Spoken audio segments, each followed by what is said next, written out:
بسم الله الرحمن الرحيم الحمد لله رب العالمين صلى الله وسلم على نبينا محمد وآله وصحبه أجمعين kelimada shanaad waxaan maanta u gaaryeelaynaan kaga hadlaynaa taraawiixdii liannahu taraawiixdu waa midda uu ramadaan gaar la yahay waa cibaadada ramadaanka uu bilaha kale uu dheeryahay waay marka balaayada markaan barbar dhigno wixii shalay aan soo wadnay oo ahayd waxay cibaado la yiraahdo bal sida loo qabto sidii sunnada nebiga waafaqsan ma tahay mase si annaga aan iska samaysana weeyaan marka ulajeedada aan kaleenahay sidaas waay marka kow markii habeenka uu ramadaanka bisha la arko ramadaankii waa bilowday weli maantii shacbaan ay ahayd caawa la arkay caawa ramadaan weeyaan axkaamtii taraawiixdii kulli way leedahay la sugi maayo ilaa biri aan ka sooma habeenka ku xigo lama aadaya taa sax ma ah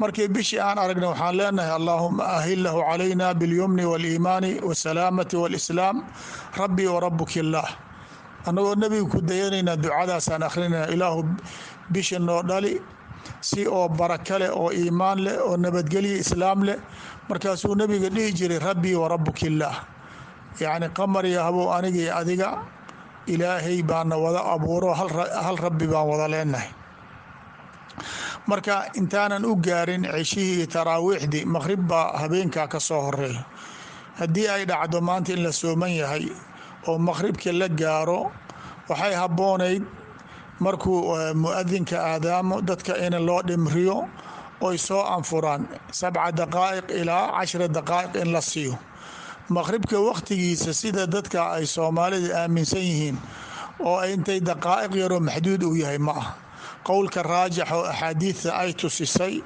waa shafaq alaxmar intuu ka baaba'ay walidaalika imaamu shaafici xataa laba qowl buu leeyahay qowl jadiid oo dhahay maqhribka waqtigiisa waa gaaban yahay iyo qowl qadiim oo xadiidka waafaqsan walidaalika shaaficiyadoo dhan waxay qaadatay qowlka qadiimka ah waa meelaha qowlka jadiidka loogaga raajaxsan yahay shafaq alaxmar intuu ka dhaca wuxuu u baahan yahay ilaa 40 daqiiqo kale waay marka waqtigii in dadkii loo sugo ay soo anfuraan oo ay yimaadaan dadka markii maanta dhan ay ooman yihiin gaajaysan yihiin inay raashinka wax ka soo qaataan bay u baahan yihiin laakiin ishkaaliyada nagana haysataa waxay tahay masjidkii wuxuu buux dhaafayaa intaanba maqhribkiiba aan la aadaamin dadkao dhan waxawaa guryahoodii ama dheer ama maba caadaba uma laha masaajidkaa la imaana ninkii ugu fiican timirow soo qaadanaya markaasaa meesha lagu anfurayaa hal mar markuu afka ka dhameeya imaamka waxaa la rabaa muadinka in hore laga aqimo marka ninkii imaamka ah hadduu yidhaahdo ma dad baan sugaa mase dadkan ila taagan baan aan maslaxadooda ilaaliya hadday keento ficlan waad ku qasban tahay dadkii oo dhan aa istaagan war aqim aa lagu leeyahay in la iska aqima dhib ma laha liannahu dadkii waxa weeyaan masaajidihii baa kala fog guryahooda aada u fog hadday guryaha ku soo anfuraan ma imaan karaan masaajidkii marka saa daraaddeed laa ba'sa in xataa 2 ragca markii la dukado dadkana wixii ugu yar afka ay ku dhuftaan ay hore laga galo laakiin waxaa habboon qofka inuu isku dayo inuusan maqhribkii dukanin asoo sooman sunnadii nebigaad khilaaftay lianna waxaa la doonayaa markuu muadinka adaama inaad afka wax ku dhufatid haddaad wax waysidna biyo cab ma aha in la yidhaahdo waa marlen u fadhiisanaya sidaydaan ku dukana waa kari karaa ma ah masalada iqtidaa binebiy sal allahu alayh wasalam in anfurka la dadejiyu nebiga na amray calayhi salaatu wasalaam markii aan ka nimaado maqhribkii waxaa habboon markii ramadaan aan gaarno ceshaha dib inaan u dhigno aslan waxay sunnadaba tahay ceshaha in dib loo dhigo ilaa thuluthuleyl intii laga gaarayo in dib loo dhigo wixiiba la kari kara in dib loo dhigo nebiga calayhi salaatu wasalaam asxaabtii intuu kasoo daahay maalin ilaa ay ka hurdaan ku dhowaadeen yuu nebiga yimid calayhi salaatu wasalaam markaasuu dushiyey dadkii indhahoodii buu ka arkay inay nebiga daahsadeen markaasuu yiri wakhtiga ceshaha wakhtigaana ugu habboon inaan dhib idinkala cabsanaya mooye habeen kasta wakhtigaana idin dushi lahay buu yiri nabiga calayhi salaatu wasalaam marka ramadaankii maadaama dadka maanta dhan ay soo naayeen ay daalan yihiin guryahoodii ay ku laabteen waxbay cunayaan, markay cunaan wax yar oo kale ay iskala bixiyaan. jiif ma aha, daalkii iyo noogiiba ayaa hayo. markaa kadib haddana ay soo musqulaystaan oo qofkii soo qabaysto soo rumaysto oo asagoo niyad markaan u hayo inuu masjidka yimaado. laakiin bilaahi calaykum markii cashadii afka uu kasii qaado intuusan weese qaadanin allahu akbar ceshii haddii la yiraahdo, ninkii asigoo daalan oo aanan xataa soo nasanin you cibaadadii imaanaya. markaasaa ceshihii taraawiixdii oo isku daba xiran yaa la samaynaa. cibaadada sidaa lagu sameeyey raaxad iyo deganaasha ma leh. marka waxaa la rabaa dadka culamada ah inay dadka cilmi ku hogaamiyaan ee sida sunnada waafaqsan, cibaadadana ay ku habboon tahay in la sameeyo. liannahu haddii aadan saa samaynin waxay macnaheedii ka dhigan tahay in wixii annaga maskaxdeenna ku jiro war salaadii ciyoon aan ka baxno, sidii aan dhowdino qaxwadeenni iyo sheekadii iyo turubkii iyo maxaan ku yidhaha suuqeenni iyo shaqadii iyo aan u laabanno. cibaadada waa loo soo tafaruqaa, lagama tafaruqo, ayadaa loo soo diyaar garoobaa oo hawsha kalaa layska soo dhammeeyaa, cibaadada loo soo dhammaadaa. laakiin in cibaadada layska dhammeeyo hawsha sida loo aado macnaheeda saas ma ah. marka taas waan ku dardaarmayaa dadka inay sameeyaan. hadday masaajidaha wada samayn karinba xataa in qaarka tulaabulcilmi gacanta ay ku hayaan inay sameeyaan. ninkii markaa oo dadkii caamada hadday qayliyaan war masaajidaa jiro kuwaasoo nala dirisa, haddaad degdeg rabtid ayaga aad, annaga ceshaha dib aan u dhigaynaa. ninkii oo annaga nala imaan karan hanoo yimaado, ninkii annagana daacsanayaan masaajidkan diriska nala ah ha aado. wax dhammaatay arrinta. markaa bimuruuri zaman sidaasaa dadka looga dhaadhicin karaa. ayib, taa waa mid weeyaan.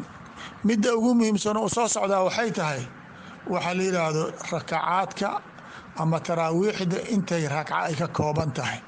waa wada ognahay maanta masaajidaheena iyo caalamka si aa loo kala dukadaa.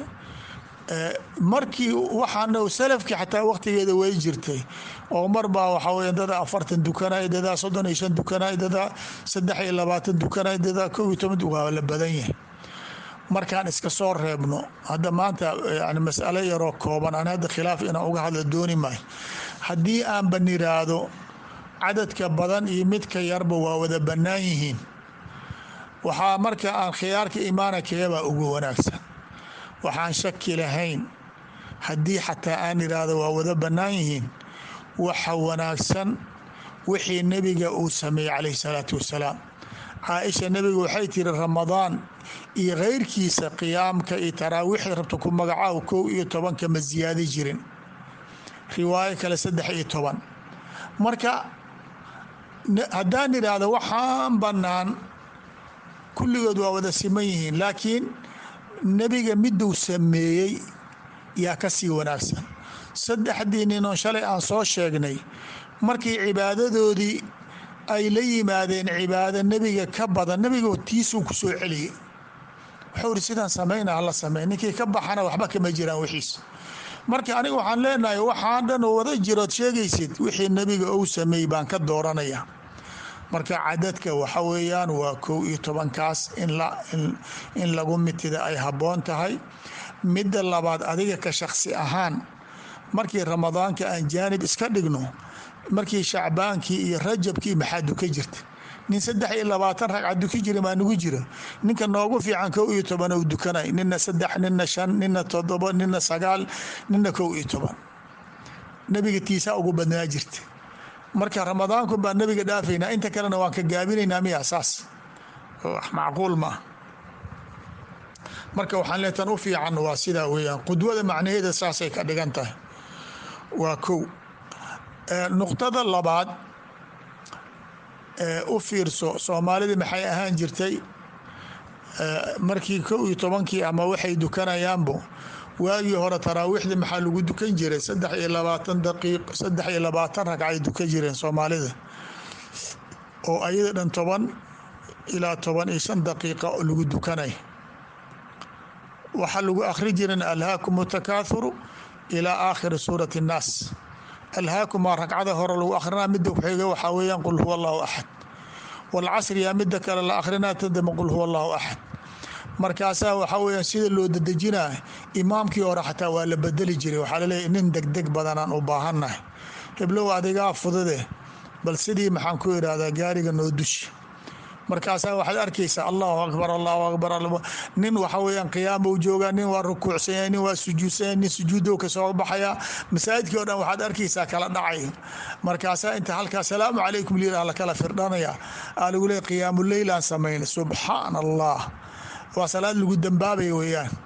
shalay sidaas baan samaynayn, maanta haddana caatifaana qaadayo waxaan bilownay hadeertaan inaan 4 juz aan ku dukanno oo laleeyahy 3na waa qiyaamki oo 10 ka damba ah. qaaraaba hadda u soo raray awal ramadaan, yacni 3na gadaal dambaa lagu dukanaa, rujusna waxaa weeye taraawiixdii 4 juzaa lagu dukanaya. marka culaysaa loo sii bedelay. tii horena saasay ahayd. ayna alwasatiya? aniga waxaan leeyahay ninkii 1 juz oo si habboon ku dukado oo ay huduu ku jirto waxa weeyaan xaqii taraawiixda waa gutay, dadkina waa u fududeey, taxaqaqa bihi ahdaaf kaiiran leeyahay. waxaa kale adiga ay gaarkuu tahay markii taraawiixda wada dhammaysano, adiga waxaad dukanay iyo waxaad cibaadaysa kale adigay ku jirtaa. laakiin cibaadadan dadka ka wada dhexayso oo dad nin jiran iyo nin caafimaad qaba ay rabaan in ka wada faa'iidaystaan, wax aan wada qaba karno noo sameey. dadkii ma garanayaan markii adiga aad ku dheeraysid uusan kari karin, imaa inuu isku dhibo wuxuusan kari karin asoo isdhahaya dadkii kaligaa ha ka harin. hadduu ka tagana asoo qalbigiisa xanuun ku jiro leey dadkii wanaagay samaystaan anigu baa tabarta keeni waay. labadaas ayna u dhicin, wax dadkii ay wada kari karaan ayagoo niyadooda u dhisan yihiin ay ka wada bixi karaan u sameey. wixii kaloo adiga gaar aad u samaysanaysa aday ku jirtaa. waa taa horta cadada rakacaadkii iyo wixii in lagu akhriya ay tahay. mulaaxadada oo labaad waxa weeyaan waxaad arkaysaa cishihii aa loo yimiday, taraawiixdii aa laysu diyaarinaa. salaadii cishaha waxaa laga yaabaa in lagu akhriyo alam tara kayfa facala rabuka liilaafi quraysh, markaasaa taraawiixdiina waxaa lagu akhrinaya qur-aankii dheeray. waxaa wanaagsan cishaha in aada looga murgo, asaa ka wanaagsan. qiraa'ada cishaha ku jirto waa farad, faradki iyo sunna laysbarbardhigi karo. faradkaa ka qiimo badan. laa yazaalu lcabdu yataqarabu ila allahi, cabdiga ilaahi subxaanahu watacaala laa yataqarabu cabdii biaxaba mima iftaraytu caleyh, xadiidkii qudsiga ahay. ilaahay wax loogu dhowaado waxa ugu qiimo badan wuxuu kugu farad yeelay. sunnada gidib bay ka imaanaysaa. marka horta waxaa weyaan saan cishaha u damaano qaadano oon u helno inaan si fiican u dukanno, liannahu inaan cishihii aan dukanno qiraa'o fiican ku dukanno waxay ka dhigan tahay qiyaamuleyl habeenkii niskiis anagoo oo la nimiday. walidaalika qofka waa inuu xooga saaraa inuu cishahana jamaacada ku dukado, salaada subxeedna jamaacada ku dukado. habeenkii qiyaamuleyl kaamila buu haystaa, taraawiixdina dheeraad bay u tahay. marka in cishaha qiraa'ada uu ka fiicnaado taraawiixda qiraa'adeedii. cishihii inaan iska soo gaabino aan sunnadii markaa inaan ka fadilna bay noqonaysaa. taa waa in horta lagu baraarugsanaado. midda labaad, qiraa'ada cishaha lagu akhrinayo. hadda shabaab badanaa noo soo baxday oo qur-aanka waxaa lagu leeyahay 10 qiraa'ada lagu akhrinaya. saas ma ah. dad kasta oo ahlu mantiqa ah qiraa'aadka mashhuurka oo mutawaatirka mid ka mid unbay akhriyaan.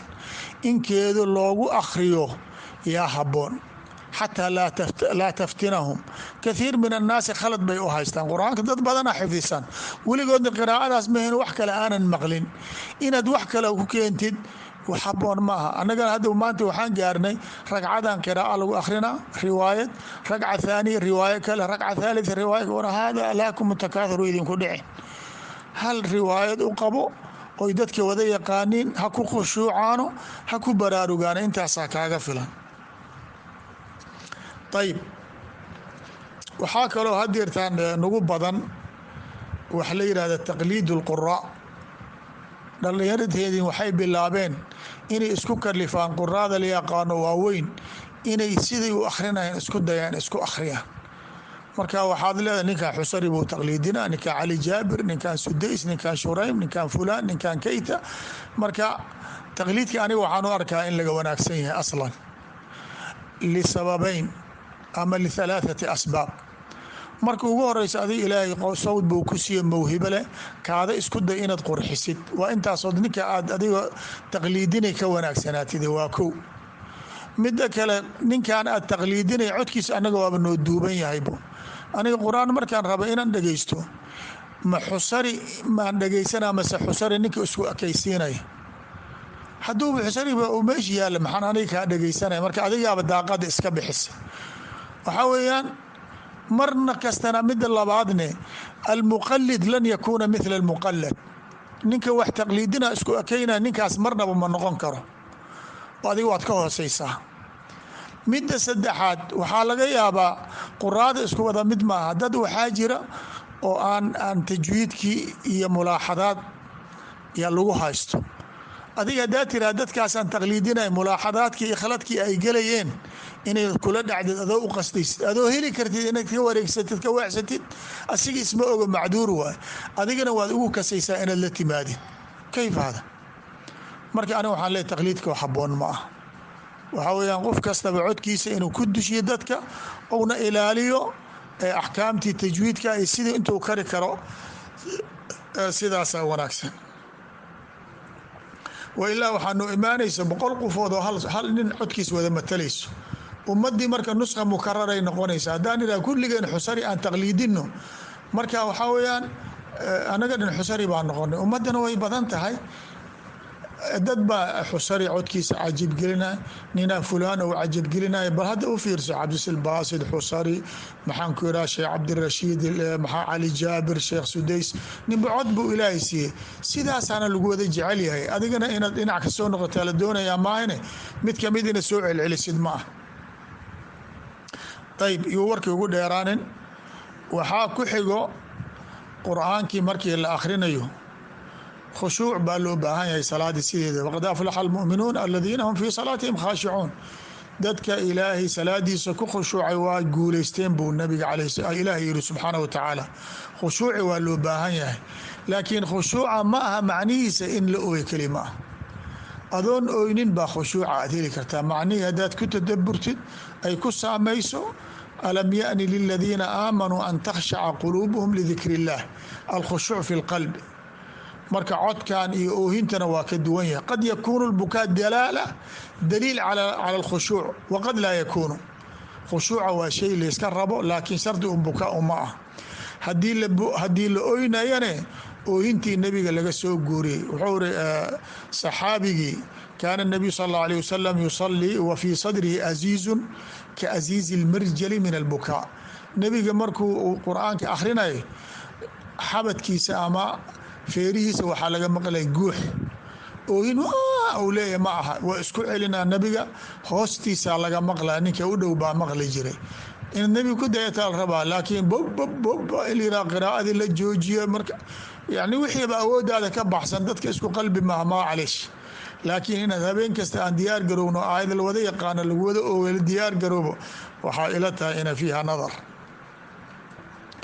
ayib midda kale u baahan in la isweydiiya adiga markaad qur-aankan aad ku dukanaysa habeeno kale oo salaatuleyl gurigaasaan ma ooy jirta hadday saas arinta tahay waa guuraysatay liannaka fi alkhalwa wa maca annaas isku sibaa tahay laakiin markii gurigaada aydan qur-aanka ku taabanaynin laakiin dadkii markaad dushinaysid ama dadki la joogto uu ku taabanayo qur-aankii aad ku oynaysid waxaa waay nooca ma muraajacad u baahan tahay maku dhahayo waa istusus ma la dhahaya laakiin waa dhici kartaa saas inay tahay xisaab isku celi.